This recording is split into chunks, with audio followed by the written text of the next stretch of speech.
What's going on, people? Welcome to another episode of Ade Gman. Apologies for last week. I was away. I've been a bit ill, but I was in Kenya, which was just sensational.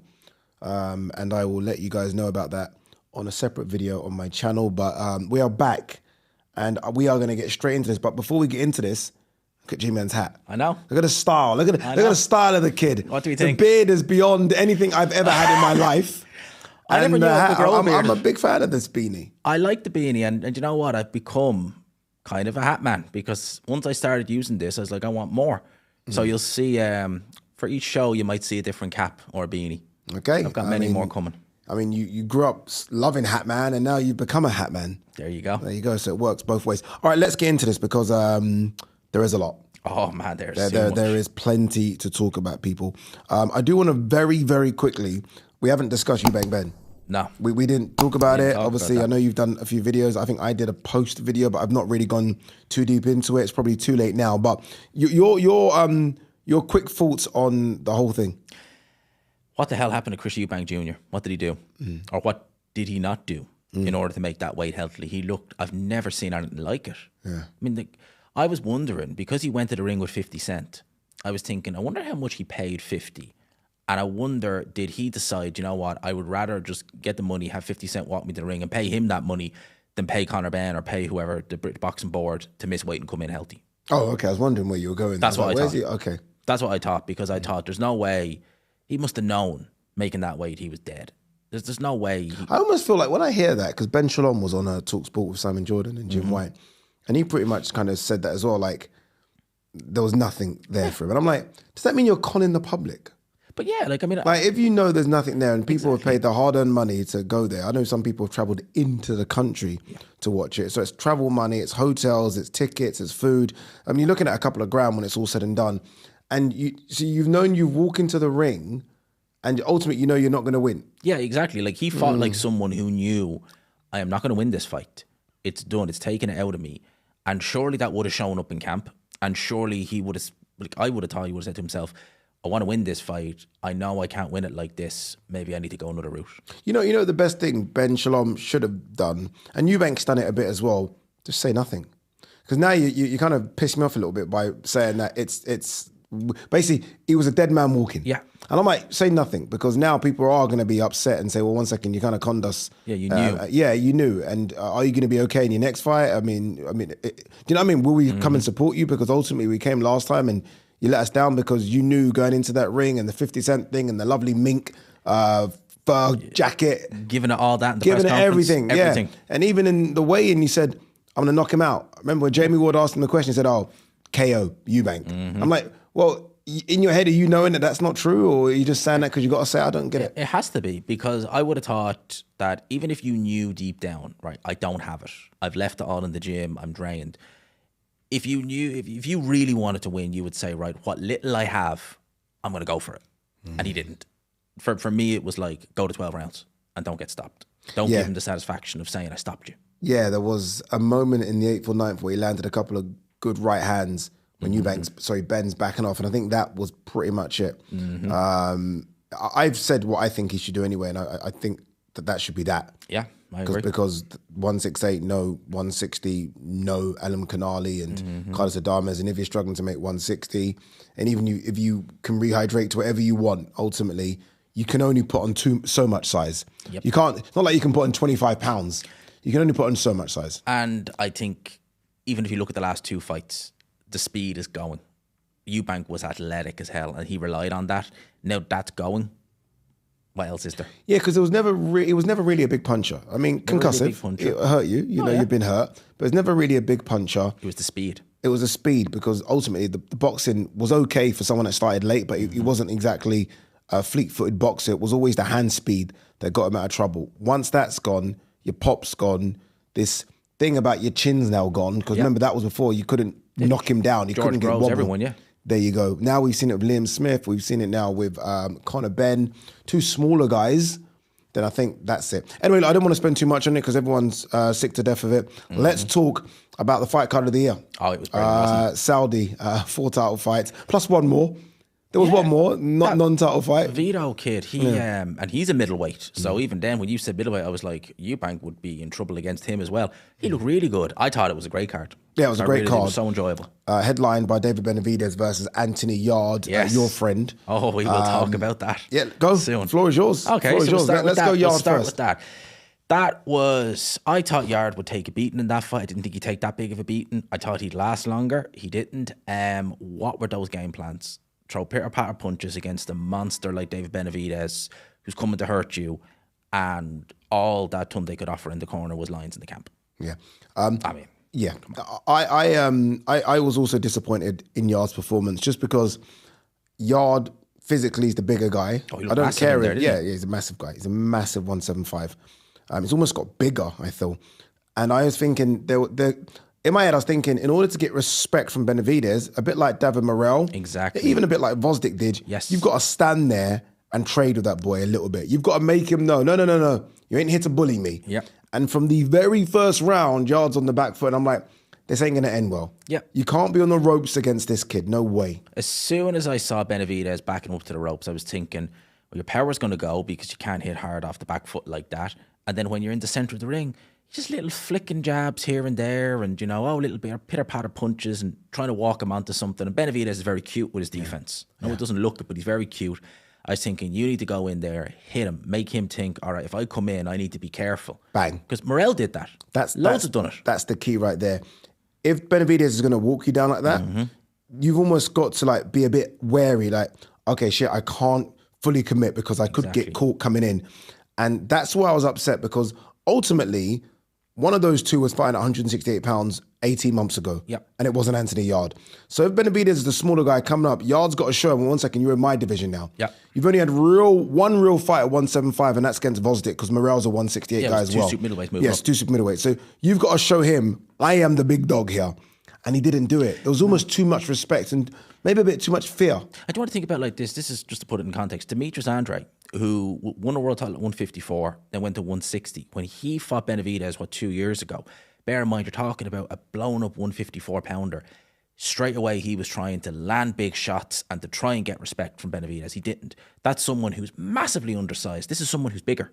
Yeah, same as Caleb Plant. Exactly. And when you watch the Caleb Plant fight, Caleb was like, okay, I've just got to fucking have a showdown with you. Yeah, exactly. Like, this is, forget it. You're swarming me and I can't let you swarm me, so I'm going to land some shots. And that's the one thing about Yarde. Look, I think Yarde's actually a better boxer than people say is considering how late he took up the sport. Yeah. But one thing I know he's got is power. And he didn't use it. And he's not used it for a while. Nope. We haven't seen him really sit down on these shots. Since Lyndon Arthur. The second fight. That's the only time I can remember in recent memory. He did a bit. He did it with Turbiev. Yes. Yeah. But in recent memory, where he really just went for it, just decided, right, you are not seeing the final bell, was Lyndon Arthur. Yeah. The rest of the time, it's just been pitter-patter punches. Yeah, I think that there's a part of Yarde. Obviously, there'll be a part of him that's like, look how far I've come. I know what people are like, when you kind of like, look, regardless, I've got beaten. I think he said I got beaten by a Hall of Famer eventually. Mm-hmm. But I think there'll be a part of him when the adrenaline's come down and he's at home and he's chilling, we'll watch that fight back and think, shit, man, I should have really sat down on my shots and given this guy something. And look, I still think Benavidez would have won. So do I. But I still think it would have been a better fight for Yarde. It would have been a better fight and he wouldn't have taken as much damage. Because if you look at the fight, it got hard to watch after a while. Because Yarde just couldn't stop him coming forward. Yeah. And he was taking damage. There was one round, I think they said 18 unanswered shots. Yeah, was that one where he kind of had one hand locked in and he's landing those lefts? Exactly, I think it was that one, he let him have the free hand and he was just like, right, I'm just going to keep hitting you then. And that's where the inexperience showed, because that looked such an inexperienced thing for someone who's been pro 10 years. Yeah. See, the thing about Tunde, and look, I know there are many, and I've seen all the chatter about he should have left Tunde ages ago. And that could be right. That could be right. So I'm not here to defend Tunde. My thing is, would he have beaten, if it wasn't, say, okay, Robert Garcia, just throw a name out there. Yeah. Would he have beaten Benavidez and Viterbi with Robert Garcia? Probably not, no. Probably not, but would he have taken the same amount of damage? Would he be, because you got to bear in mind, right? I think that those trainers would have matched Anthony Yarde a little bit tougher in the run up to those fights. They would have matched him against similar styles. So my argument to counter that is, I'm a bit nervous that if they did match him tougher, he might have been beaten on the way up to those fights. And I think we saw that in the third Yarde fight. Third Lyndon Arthur fight. I think Lyndon Arthur's European level, he's European champion. Yeah. That was a close fight. Very close. That was a very, very close fight. And I sometimes feel like maybe they've just smartly navigated the scene and maximized what Yarde could do. That if they try to do Yarde the traditional route, sort of English, British, Europe, maybe he would have come unstuck before he even got to a Kovalev, Beterbiev or Benavidez. I tend to not think that because we're talking about a younger Yarde, for one. So how do we know Yarde? Because Yarde hasn't really looked the same since the Beterbiev fight. If you think about it, he's never really had the same it factor since then. And I think that if you talk about a younger Yarde, could have developed a few more things in his game. I mean, steel sharpens steel at the end of the day. Because Tunde's gym is not really who's who, you know? Whereas if you say sent Yarde to America, we talk about Virgil Hunter with Boati. I don't think it's a good move. But guys he would have had there at one stage in his stable. When you were around Derek James. Exactly. Derek James, the one to spring to mind because you would have had Spence, you would have had Charlo, Frank Martin, Garcia Ryan was there for a bit. Yeah. And I think that's the thing, steel sharpens steel. So I think if you put Yarde out of his comfort zone, because remember AJ needed to get out of that as well. His comfort zone was up there in Sheffield and he needed to get out of that. And I think that's what Yarde needed. I think now it's probably too little too late. He's 34 years old. But I think if he'd done it earlier, if he'd done it after the first Lyndon Arthur fight, say he went to Shane McGuigan, or if you want to stay in London, Shane McGuigan or Ben Davison, you're around people your own age, world champions, and I think it's like a snowball effect. It just brings you along. And what you want as well, and I think this is very important, you're not the best in the gym. Yeah. You're not the best in the gym. I think if you are ever the best in, what do they say? Businessmen say, if you're the best in the room or the smartest in the room, you need find to another room. Find another room. And if he were to have been in those gyms you just mentioned, McGuigan, Ben Davison potentially, then he's clearly not the best. And surely that makes you want to step up your level, just watching and looking at people thinking, okay, what are they doing? What are they eating? How are they sparring? Maybe that helps. Remember Morak Kasiev used to be trained by Abel Sanchez, and that was before he was world champion. And he trained when Triple G was world champion, bear in mind, cruiserweight, middleweight. And he used to say, just being there just inspired him. He was like, I want to be like you. Funny you say that because Benavidez said exactly the same thing. Because Benavidez, when he was young, used to spar Triple G. Yeah. And he used to say, I used to go up to Big Bear and spar Triple G when Triple G was Triple G. The man. And he said he just learned from him. He used to soak up everything Triple G used to say. And I wonder if Yarde's had anyone like that in the camp. Wow. All right, look, we could talk about Yarde forever. Again, you've done so many videos. Go to G-Man's channel because he has spoken about his good friend Anthony Yarde quite a lot. Besties. All right, let's talk Devin Haney versus Brian Norman Jr. Yeah, this was a difficult fight to watch. Why? Why did people say that? Devin Haney did a great performance. I'm not knocking him and saying it was a bad performance, but with the exception of round 2 where he dropped Brian Norman, which was really, I think even Haney was a bit surprised because everyone was just kind of like, whoa, what the hell happened there? We're not used to Devin Haney dropping these guys. Yeah, well, not at 147. Or 147. Remember, 147 is a completely different guy. He looks physically not drained. He looks very good. He looks very, physically looks perfect. Oh, yeah. He's got the perfect height for it. Was he 5'7", 5'8"? He looks like a 147 guy. Yeah, he did not look out of place in there in terms of, body mass or anything like that. But it became more of a Devin Haney fight. And over the last couple of years, it wasn't as bad as the Ramirez fight. That was just horrific. But it's kind of been a lot of the same for the last couple of years. Pop a jab, keep moving, clinch, repeat. And there's you see the pattern and you just know, right, nothing's going to happen. Nothing's going to happen. Because we've seen guys like Deontay Wilder being stinkers a bit like that, but you just know something's going to happen. But with Haney, you just kind of resign yourself to all right, we're in this for the 12, and there we go. Yeah, but I almost feel like that kind of was the narrative going into the fight anyway. Like Norman's going to have to get him out of that rhythm, land something, hurt him, and kind of swarm him.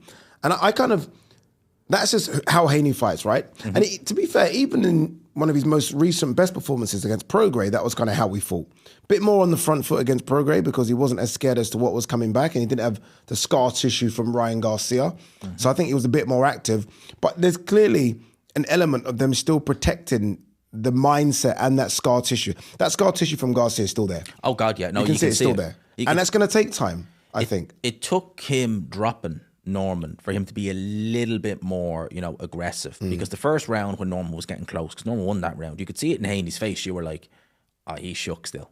Yeah, Haney got clipped with a right hand on the way back, and you could kind of see that, okay, there's still a problem. But I just like the idea of, I've got a lot of respect for Haney because there's a lot of fighters that talk the talk. Teofimo Lopez. Teofimo Lopez, Ryan Garcia, and Gervonta. So those were the 4 kings. It was Teofimo, Ryan, Gervonta, and Devin. It wasn't Shakur because he was a bit younger. It was those 4. He's achieved, I think, more than all of those 4. He's achieved I know more Teo's, than all of them, you know, beaten Loma and he's beaten Josh Taylor, but I look at what Devin's done, and the fact that Devin's even got to 147 before Teo. Yeah. Like I'm a big fan of Devin, and look, I know his style can be a bit boring. If we're being honest, It's a purist style. it's a purist style. It's a purist style, and someone's going to have to stop that. Yeah. And good luck to the person that's going to stop that. I think it can be. I think that Brian Norman, his offense was just not sophisticated enough. I think it's going to be like a Ryan Garcia whose offense is. I think you're going to need someone who has sophisticated offense mixed with good defense because Haney's hitting harder. So you don't want to be... Teo. I don't know if Teo has that.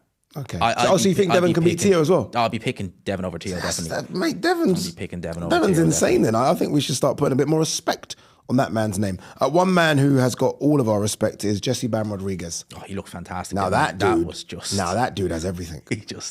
You look at him and he is just the quintessential make it look easy.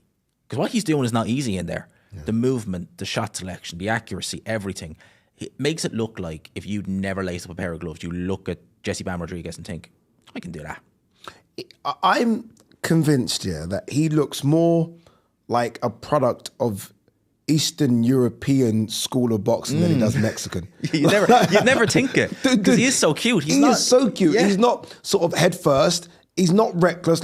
And this is not disrespecting Mexican boxers, but there's almost a bit like the Mexican style of fighting. It's a thing, right? Yeah. The Mexican one. He doesn't fight like that. Nope. Because he's going into the pocket, but he's not getting caught. His feet are very reminiscent of Loma's.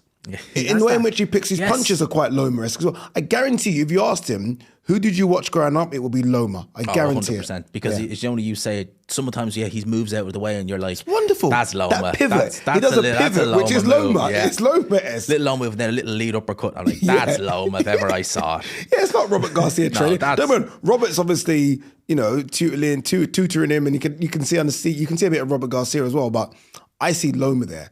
And I think Eddie must be so because he's a pound. I look at him and think, will he ever fill an arena?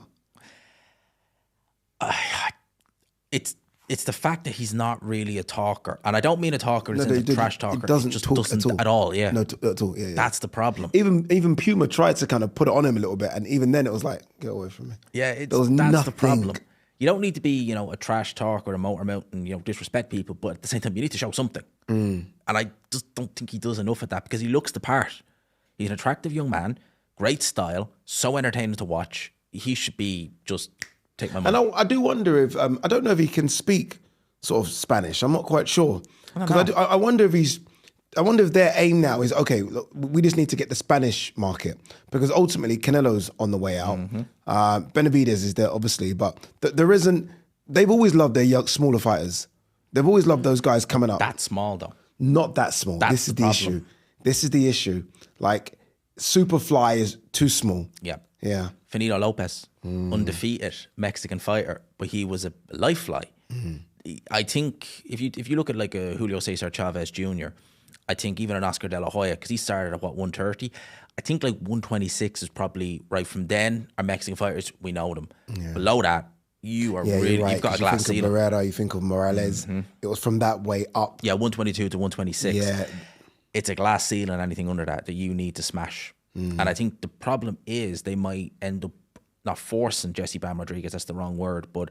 Maybe no, they will force him. Yeah, exactly. They will force him. Ready even Robert Garcia was like, okay, we're ready to jump up to 118. If we can't get the fights, if we can't get the Undisputed at 150, and we're going to go. Yeah. And I think there is an argument of, and we'll probably talk about it a bit later when we do our pound for pound rankings, but there's an argument to think that him, Junto, and Inoue are separated by a bloody meal after a night out. Yeah. I mean, the pounds, we're talking nothing. 118 to 122 to 124. 126. 122. That's Inoue's weight. Yeah. Oh, wait. So it's 115, 118, 122. 7 pounds, half a Come stone. on, boys. Get those fights on, people. Get those fights on. All right, Abdullah Mason, Sam Noakes. Great fight.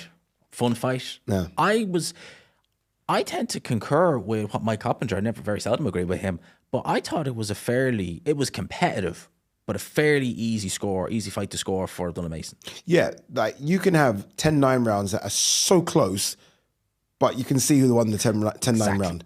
So you could, this is going to sound crazy, you could have a shutout, but a fight be very, very close. I think people need to understand that. Yeah, I wouldn't have had it a shutout. No. I'm not trying to say that fight was a shutout. I'm saying you can have a shutout. Oh, yeah. You could have a fight with 120, 108, but be literally razor thin 10-9 rounds. Oh, yeah, exactly that. And I think there was rounds there where you just had to give them to Abdullah Mason, but Sam Noakes was really in them as well. And there was rounds where people were saying, maybe that's Sam Noakes, but then Abdullah Mason would land that uppercut. And every time he landed it, Sam Noakes would either kind of take a step back or you'd see his legs stiffen, and you're like, you got to give it to him. You know when people say boxing's broken in America, obviously there'll be an argument to say it isn't because there are superstars. I think the way in which Abdullah Mason's been treated after this win would suggest to me that we do have a problem with boxing in America. He has not done any bit of mainstream media. Yeah, exactly. So he is the youngest current world champion. He's a good-looking kid, talks well, very respectful. I've interviewed him a couple of times. I mean, he is perfect. Yep. And he fights like a warrior. And not one bit of mainstream media has decided to... Like, if he were to have done that in any other country, there would be people waiting for him at the airport. You know, that kind of like, oh, yeah, he's coming home. He was British and went and did that. Heathrow Airport, roll out the red carpet. America, that's nothing. How it is. It's almost like, Abdullah who? Yeah, and I'm like, wow. It's absolutely crazy. Nothing. Honestly, dude, it's crazy. It's crazy. And he's a top-ranked fighter as well. So that's part of the issue. It's not ideal because where's he going to fight now? Yeah, that's part of the issue. It'll be interesting to see what top rank do and who they get. All right, let's move on from Riyadh, Saudi Arabia, and let's talk AJ Jake Paul. Do we have to? Yes, we do, sir. We saw the press conference. We did. Well, we did see the press conference, and we saw a.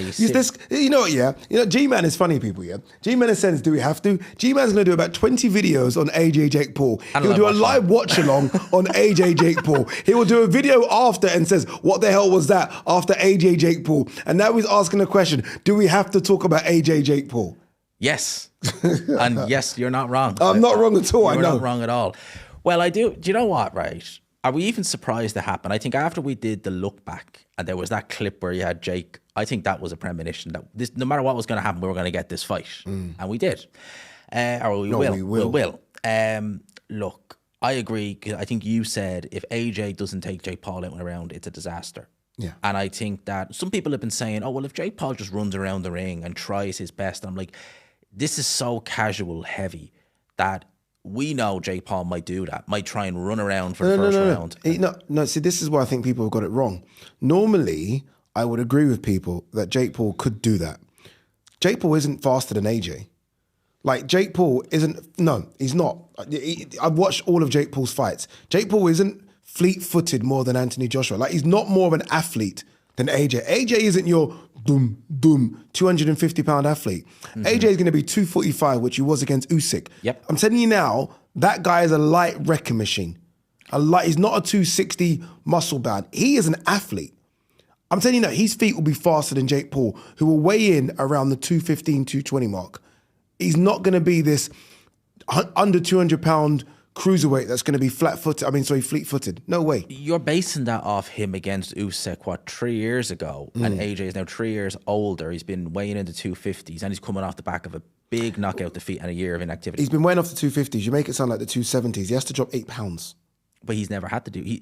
AJ, I'm sure, will go into a camp thinking, right, I want to weigh this weight, so I'm going to do it this way. Now he's thinking, I have to weigh this weight. Well, do you think AJ cutting 8 pounds is a problem? I wouldn't necessarily say a problem, but again, it's the fact that your body is used to being this weight. You might decide now, okay, now I have to. And it's, again, 3 years later. And coming off, the back of inactivity. What did he weigh for Dubois? Can't remember. He was about 254. I think he was a bit lighter than that. I think he was like 252, 251. He'll be okay. Okay. I think. But then again, look, there isn't much notice. I can't even give that as an excuse to AJ. Actually, that's a good point, because if you think about it like this, he comes into camp, right? So he was just probably training for a takeover fight. And if you're training for a takeover fight, you're going to weigh maybe 260. And he was training. You're right. It's a good point you make. He was training to fight. Yeah, just he was going to fight in December. Yeah. Yes, he was going to fight around the same time he's going to fight Jake Paul. I think Jake Paul had a big realization when he did that face-to-face of AJ. How big you are. Yeah. I think it was a real... When he looked at AJ's chest and he actually looked up, it was so much Rocky Balboa, Ivan Drago. It was that. It was that real come to Jesus moment where it's like, oh, wow, you are bigger than you look in those pictures. Yeah. And he's like, I'm sure he must have went leaving that press conference thinking, I am so glad I'm getting well paid because this could go very Did you not bad. think, though, he has this delusional part of his brain that thinks he actually can chin AJ? Yeah. Yeah. I think there is. I think one of the things is in America, AJ, I feel, is very disrespected in America to the fact they think he's rubbish. They literally do. I mean, you know, you've had like people like Deontay Wilder say he ducked me, and you see like America, like you ever see that MMA channel, the kind of meme channel, he memes the MMA fights. He used to always have like AJ, oh, there's Wilder, run. It's like the perception of AJ is that like he's afraid of the American fight. He's this. He's got no chin.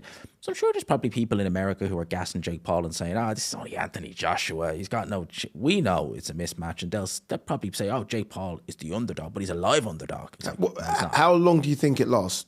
Around. Okay. How long do you think it has to last for AJ?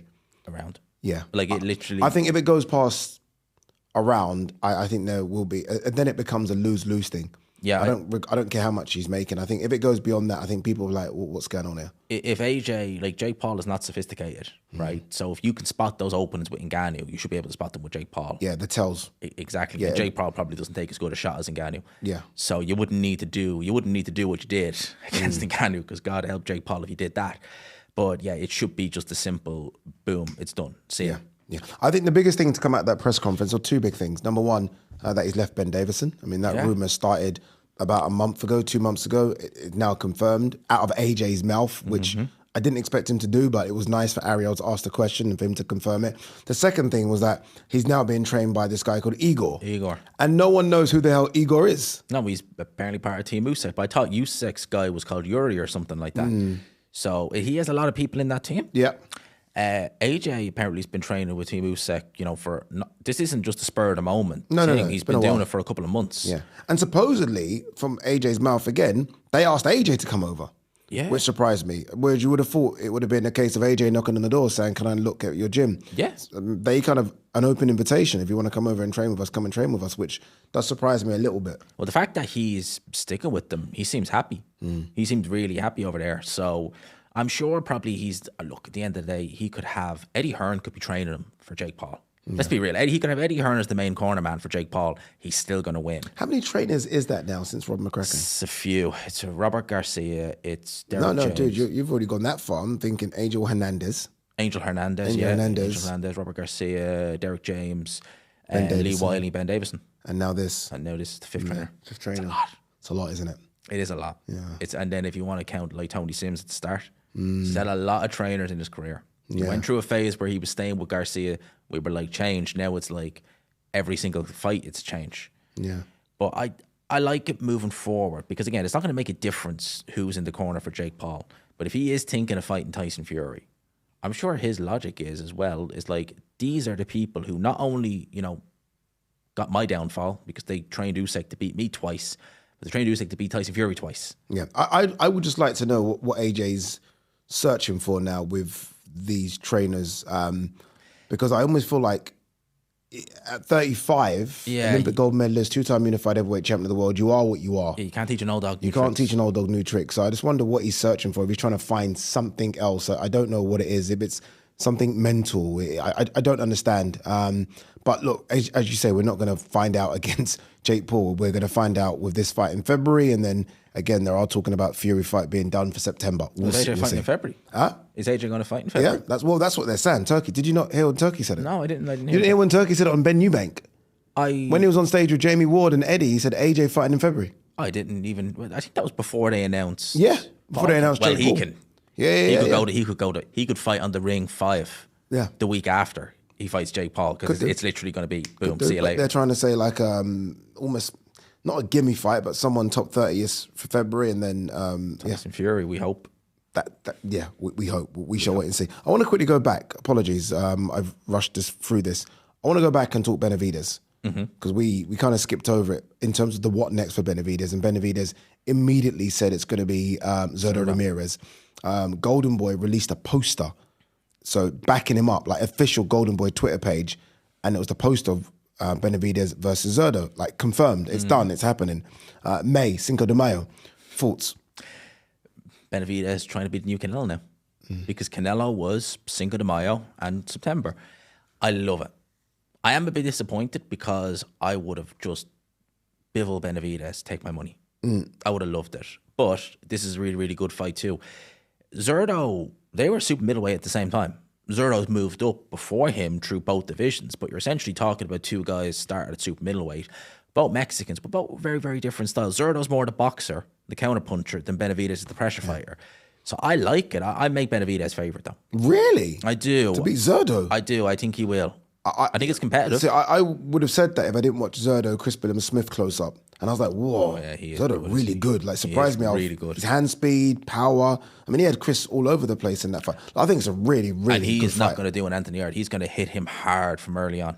Yeah, there's no way he's sitting on the ropes. Like, he's going, like, force to force. No. My worry for this, and I do like it, I think it's a massive fight for Mexicans, massive fight for all fight fans. My worry is Benavidez ain't getting back down to 175. Oh, God, no, not after this. Yeah, like, supposedly he struggled to make this. And I'm like, you can't leave the division without having fought Beterbiev and Bivol. Yeah. Like, you can't go. Like, there's still work to do here. Yeah, you're kind of like, what was the point in that move up if you fight the Yardes, the VOD section, you fight basically two super middleweights? Yeah. What is the point in going to that division and just not fight? Because Zerdo did something similar, but he fought Bivol. You know, he went to that division, he did kind of really nothing. He fought Bivol and then was like, right, I moved up. But at least he did that. Yeah. Benavidez hasn't done either. Yeah. Opetaia is the man on the outside looking in. I've almost... What do you do? I don't know. See, the problem is, right, I did a video on it and I just said move to heavyweight. Because what's the point? Like, you know, you're going to have to wait probably another year because they're going to have their fight in May. Depending on how that goes, they might not fight the rest of the year, right? So what are you going to do? You're going to chase the winner of Badu Jack, who's fighting, I think, in a week's time. And then he might not fight for another, you know what I mean? Like, there's vacate, this, that, and the other. You want to become undisputed, I get it. But look, there's almost got to be a conversation with your team and a realistic conversation that you're not going to become undisputed. Yeah. They don't want to fight you and you're having a problem getting these big fights because, like, with all due respect to Jack Cullen and to David Nyika and to this guy's fighting in a couple of weeks, I don't care. No. I don't care. And I was thinking about this the other day. Obviously, he's signed to Tasman Fighters. And I just wonder how close, like, what I'm trying to get at is see with the way Eddie screams to the rooftops for Boots. Eddie would tell you that Boots is going to be the best 154 pounder. He's the best fighter ever. That relationship looks like that. It almost seems as though there's Eddie, Tasman Fighters, and then Jai. Yeah. Do you know what I mean? Yeah. So Eddie's not really... There's the middleman there. There's a middleman there. And so it almost feels like there is no middleman with Boots. No. So Eddie's directly, Boots is right there, and Eddie is screaming and shouting, and he's talking to everyone about Boots being the greatest and the best guy I've got. He's not doing that for Jai. And I just wonder if that's because Jai is signed to Tasman, who's then signed to Matchroom. Do you know what I mean? And there's almost like a friend that knows a friend that knows a friend that knows a friend.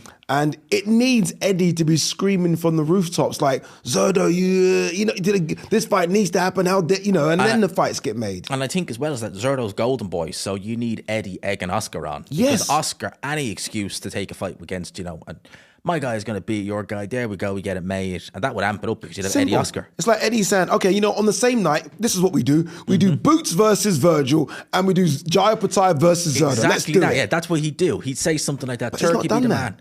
Golden boy versus Matchroom. Yeah. No. He's not done it. And it's kind of like, I just wonder if it is because of that. If it's because of, ultimately, there is a Tasman and Matchroom relationship, but it's not a direct Jai and Eddie relationship.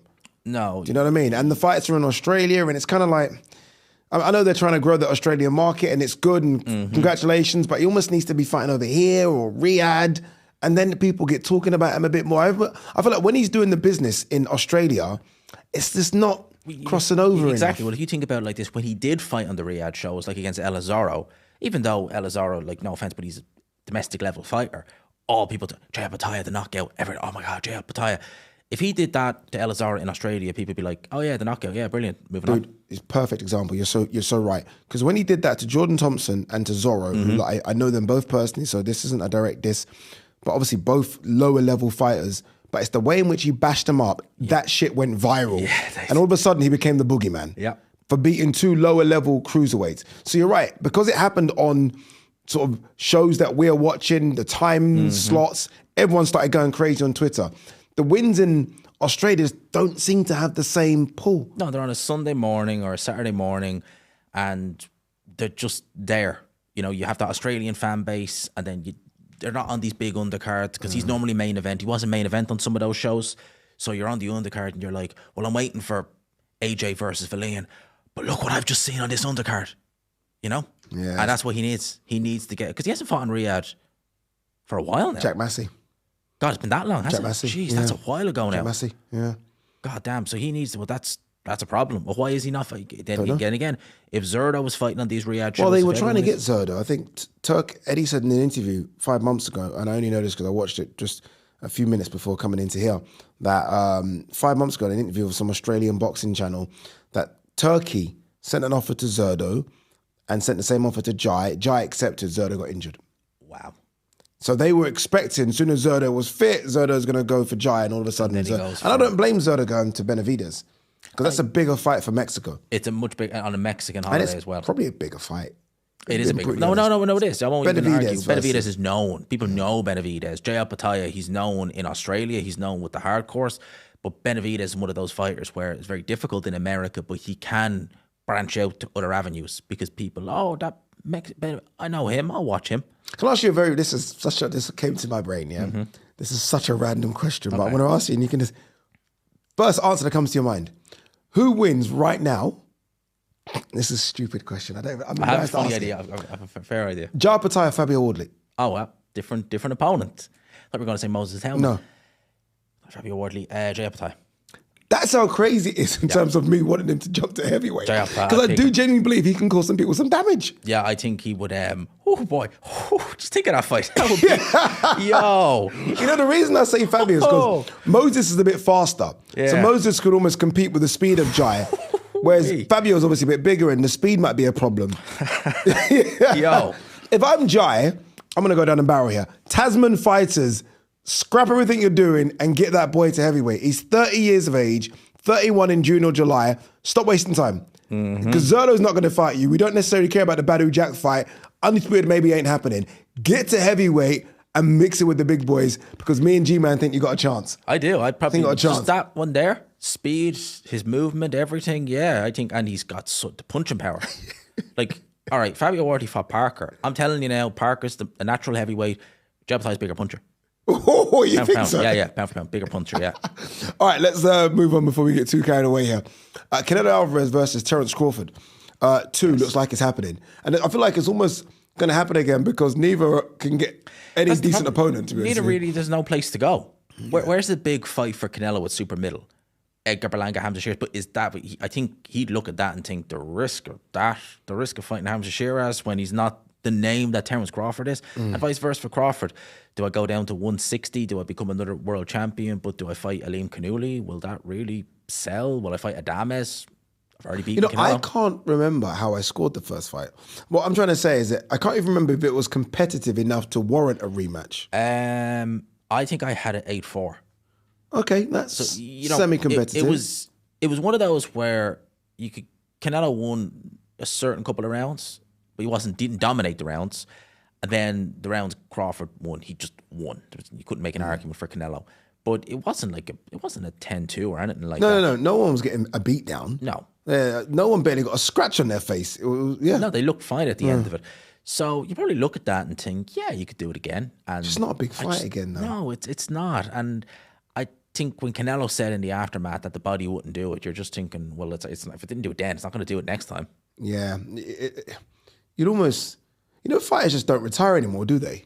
No, and I think like this even real injury, they could both retire. That's a great way. Yeah, even on a loss, that's a great way to go out. Look, you lost, but you lost to one of the greatest of all time, let's be frank. And you did it on one of the biggest stages. You did it on your WrestleMania, because WrestleMania was in that stadium. So just go out, just call it. It's done. But No, I'm sure they're probably thinking, right, one more outing. Can Canelo win? I don't think he will. No, I don't think he can. I don't think he can. I don't think he can either. All right, let's bring it back to home. A couple of big shows this weekend. I say big. Small compared to some of the shows we've seen recently. Yes. But Ben Whitaker makes his Matchroom debut. And on the same day, we have Fraser Clark versus Jimmy TKV for the British heavyweight title. Be honest, if you could watch one of those fights, which one are you watching? That's a Ben. You're watching Ben? Because okay. I Ben would, Shalom? No, Ben Whitaker. Ben Whitaker. Ben Whitaker. I just don't see Clark versus TKV being... I look at those styles and think it's not going to catch fire. If it was maybe Ade versus Fraser, different story. Yes. I'd watch that. Yeah. But I just don't see... I think they're both boxers. They're both... No, I think it's not going to catch fire. Just on Fraser Clark, how good is that draw against Fabio Wardley looking now? Dude, just on Fraser Clark, if I'm Fraser Clark, and I think, obviously, look, the second fight is the one that sticks in people's memories because of what it did to Fraser.